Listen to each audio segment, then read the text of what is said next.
This iPhone 11 is an amazing device. It's a dark morning out there, and here I sit in my hot tub, no light shining on me. It's dark out here, and this damned iPhone 11 is just creating lies that this is a pleasant, nice morning. But what the hell? Good morning.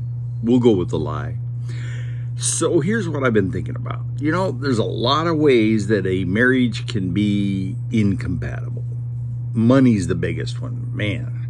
But, my wife can pinch a nickel till the buffalo shits. And I am somewhat penurious. She'll all the time say, well, why don't I buy you some shoes? Or why don't I buy you this jacket? I don't want any. Most of my clothes come from Goodwill, and I'm happy. One of my favorite jackets we found by the side of the road, all soggy from wet mud, and we washed it, and it's my favorite jacket.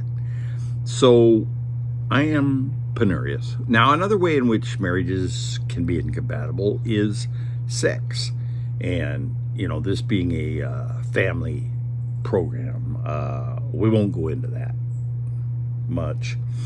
But a way in which I hardly ever hear people talk about, in fact, I've never heard anybody talk about this level of incompatibility, is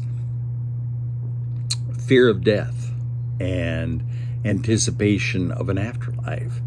Now, my wife apparently agrees that there is some sort of afterlife, but she's really afraid of this COVID virus and doesn't want to, wait a minute, it's not a COVID virus, it's a Trump flu. And she's really afraid of it, but I'm not afraid of dying.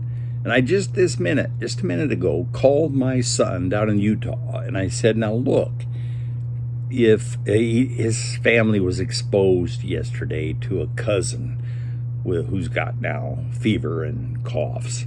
And so I said, look, you got maybe 4 days before it really turns nasty. And those 4 days, I'd like to spend with you when you're lucid and pleasant before things really turn to shit. So call me, because I'm coming down there. And, oh, you're being too dramatic. No, I don't think so. Anyway, now see, Donna will go nuts if I propose that I'm going to do that. But damn it, having 4 pleasant days to say goodbye to kids and grandkids that I just am crazy about is worth the risk to me. It is not worth the risk to her.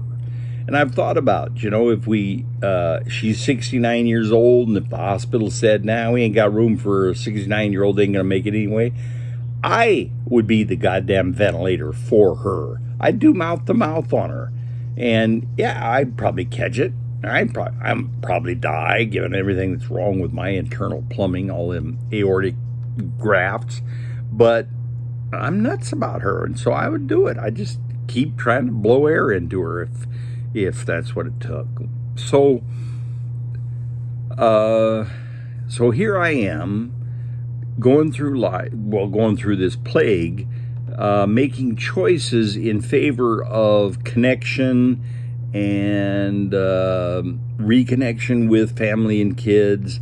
And she's going through this plague of isolation and quarantine and keep everybody away. And that's some basic incompatibility. But, I'm knucking futs about her, so we're going to do it her way. And, I think that's what people should do. Also, this is probably not something to confess in a videotape, but I strongly feel that the purpose of my life is to take care of her. There you have it.